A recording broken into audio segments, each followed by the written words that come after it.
Welcome to study GK to success. UPSC या किसी भी प्रतियोगी परीक्षा की तैयारी कर रहे हैं तो चैनल को ज़रूर सब्सक्राइब कर लीजिएगा, बेल आइकन ज़रूर दबा लीजिएगा।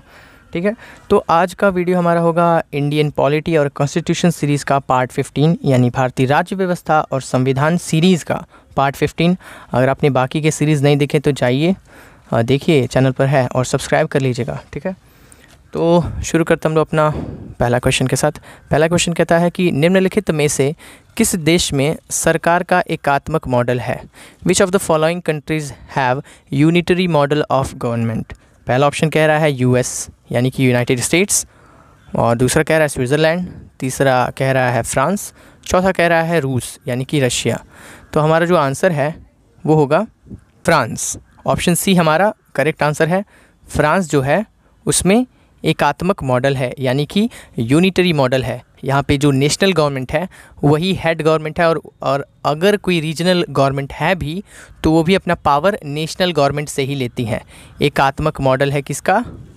फ्रांस का। ठीक है, अब अगले क्वेश्चन के ऊपर चलते हैं। अगला क्वेश्चन कहता है कि भारत के राष्ट्रपति को हटाने की शक्ति किसके पास है? Who has the power to remove the president of India? पहला ऑप्शन कह रहा है कि संसद, दूसरा कह रहा है लोकसभा, तीसरा कह रहा है राज्यसभा, और चौथा कह रहा है भारत के मुख्य न्यायाधीश। तो इसका जो आंसर है वो है पार्लियामेंट यानी कि संसद। ठीक, option A is correct answer. Parliament जो है यानी संसद जो है उसके पास शक्ति है राष्ट्रपति को हटाने की। किस तरीके से? महाभियोग का तरीका यानी कि इम्पीचमेंट ऑफ प्रेसिडेंट। इम्पीचमेंट किया जा सकता है राष्ट्रपति का, महाभियोग लगाया जा सकता है। ठीक है, और आपको बता दूं कि ये जो इम्पीचमेंट किस बात पर होता है? अगर प्रेसिडेंट जो है वो किसी भी तरीके से कॉन्स्टिट्यूशन ऑफ इंडिया को वायलेट करता है तो राष्ट्रपति को हटाया जा सकता है। किसके द्वारा? संसद के द्वारा यानी कि पार्लियामेंट के द्वारा, महाभियोग का तरीका अपना करके। ठीक, अगला क्वेश्चन कहता है कि भारत के महान्यायवादी की नियुक्ति कौन करता है? Who appoints the attorney general of India? अब इसके ऊपर हम लोगों ने इस सीरीज़ पे एक क्वेश्चंस बहुत सारे किए हैं अटॉर्नी जनरल पर। अगर आपने नहीं देखा तो जाइए, चैनल पर है, आप देखिए। ठीक है, तो पहला ऑप्शन कह रहा है कि संसद, दूसरा कह रहा है राष्ट्रपति, तीसरा कह रहा है प्रधानमंत्री, चौथा कह रहा है मंत्रिपरिषद यानी कि काउंसिल ऑफ मिनिस्टर, और ये प्राइम मिनिस्टर, प्रेसिडेंट और पार्लियामेंट। तो इसमें से जो करेक्ट आंसर है वो होगा प्रेसिडेंट यानी कि राष्ट्रपति। ऑप्शन बी हमारा करेक्ट ऑप्शन है। राष्ट्रपति जो है वो अटॉर्नी जनरल की यानी कि महान्यायवादी की नियुक्ति करता है। ठीक है, और अटॉर्नी जनरल जो होता है वो प्रेसिडेंट के प्लेशर में अपने ऑफिस को होल्ड करता है। ठीक, अगला क्वेश्चन पूछते हैं। अगला क्वेश्चन देखते हैं कि क्या है। कहता है कि उपराष्ट्रपति अपना इस्तीफा किसको सौंपता है? Who does the vice president submit his resignation? अगर राष्ट्रपति को उपराष्ट्रपति को इस्तीफा देना तो किसको देगा वो? पहला ऑप्शन कह रहा है राष्ट्रपति को, दूसरा कह रहा है राज्यसभा के उपाध्यक्ष को, तीसरा कह रहा है लोकसभा अध्यक्ष को, और चौथा कह रहा है प्रधानमंत्री को। तो इसका जो आंसर है वो करेक्ट आंसर होगा प्रेसिडेंट। जो प्रेसिडेंट है उसको, जो उपराष्ट्रपति है वो प्रेसिडेंट को अपना रिजाइनेशन लेटर यानी इस्तीफा सौंपता है। ठीक है, वैसे उपराष्ट्रपति का टेन्योर कितना होता है? वो होता है 5 साल का। ठीक है, अगले क्वेश्चन पर चलते हैं। अगला क्वेश्चन कह रहा है कि प्रधानमंत्री के वेतन और भत्ते का निर्णय कौन करता है? प्रधानमंत्री के वेतन और भत्ते का निर्णय कौन करता है? Who decides the salary and allowance of prime minister? Option A कह रहा है संसद, बी कह रहा है लोकसभा, सी कह रहा है राज्यसभा, डी कह रहा है मंत्रिपरिषद। तो इसका जो आंसर है वो होगा पार्लियामेंट। पार्लियामेंट ये सारी चीज़ें डिसाइड करता है कि प्रधानमंत्री का वेतन और भत्ता यानी कि अलाउंस, सैलरी और अलाउंस कितना होगा। ठीक है, और प्रधानमंत्री का जो भत्ता होता है और जो सैलरी होती है वो एक एमपी के समान ही होती है यानी मेंबर ऑफ पार्लियामेंट के समान ही होती है। ओके, 6th कह रहा है कि प्रधानमंत्री के संबंध में निम्नलिखित में से कौन सा कथन सही है? Which of the following statements are correct with respect to prime minister? Prime minister के संदर्भ में नीचे हम लोग को कुछ स्टेटमेंट्स दिए हुए हैं, हम लोग को पढ़ना है और पता करना है कि कौन सा कथन सही है। ठीक है, जो सही है वो हम लोग को चुनना है। पहला कथन बोलता है कि he recommends person who can be appointed as ministers by the president. वह उन लोगों की सिफारिश करता है जिन्हें राष्ट्रपति द्वारा मंत्री के रूप में नियुक्त किया जा सकता है। ठीक, तो बता दें कि ये वाला बिल्कुल सही है। दूसरा स्टेटमेंट कह रहा है कि he presides over the meeting of council of ministers. वह मंत्री परिषद की बैठक की अध्यक्षता करता है। ये भी बिल्कुल सही है। अब देखते हैं हमारा अगला कथन क्या है। तीसरा कथन कह रहा है कि he can bring about the collapse of council of ministers by resigning from the office. वह पद से इस्तीफा देकर मंत्रिपरिषद के पतन के बारे में बता सकता है। यहाँ पे पतन के बारे में बता सकता नहीं होगा, यहाँ पे मैंने गलती से लिख दिया है, यानी पतन को ला सकता है। ठीक है, मंत्रिपरिषद के पतन को इनवाइट कर सकता है। ये गलती हो गई है, माफ़ करिएगा इसके लिए। तो इसका क्या मतलब हुआ कि वह इस्तीफा दे करके मंत्रिपरिषद का यानी कि काउंसिल ऑफ मिनिस्टर को पतन करा सकता है, उसको कोलैप्स करवा सकता है। जी हाँ, बिल्कुल भी सही है, ये एकदम पूरा सही है। तो हमने क्या देखा कि हमारा जो पहला स्टेटमेंट था वो भी सही था, दूसरा भी सही था और तीसरा भी सही था। ठीक है, तो आंसर हमारा, अब ये ऑप्शंस हैं, इन ऑप्शंस में से हम लोग को चुनना है कि कौन सा हम लोग का स्टेटमेंट सही था। तो हमारा सारा सही था, ऑल ऑफ द अबव सही था, यानी उपरोक्त सभी सही था, 1 2 3 सारा सही था। तो हमारा आंसर क्या होगा, डी होगा, all of the above. Okay, D हमारा करेक्ट आंसर है। अगले क्वेश्चन पर चलते हैं। अगला क्वेश्चन कहता है कि राज्य विधानसभा के नेता के अनुरोध पर कौन सदन की गुप्त बैठक की अनुमति दे सकता है। Who can allow a secret sitting of house at the request of leader of state legislative assembly.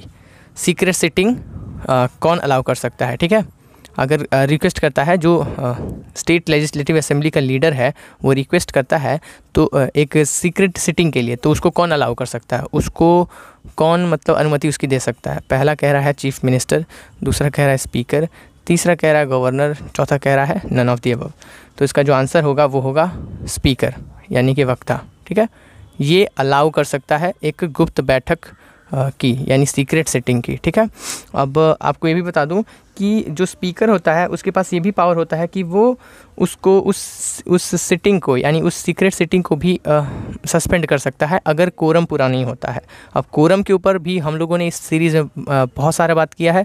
Quorum का मतलब मैं बता देता हूँ आपको शॉर्ट में। ये मतलब कम से कम किसी भी मीटिंग को चालू रखने के लिए, किसी भी मीटिंग को चलाने के लिए कम से कम कितने लोग उपस्थित होने चाहिए, वही होता है कोरम।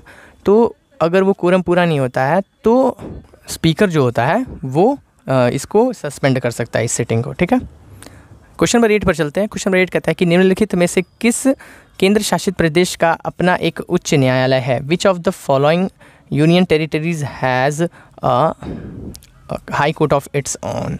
यानी हम लोग को एक ऐसे यूनियन टेरिटरीज़ के बारे में चुनना है इन चारों में से जिसका खुद का एक उच्च न्यायालय हो, एक हाई कोर्ट हो खुद का अकेला, जो किसी और के साथ शेयर ना होता हो।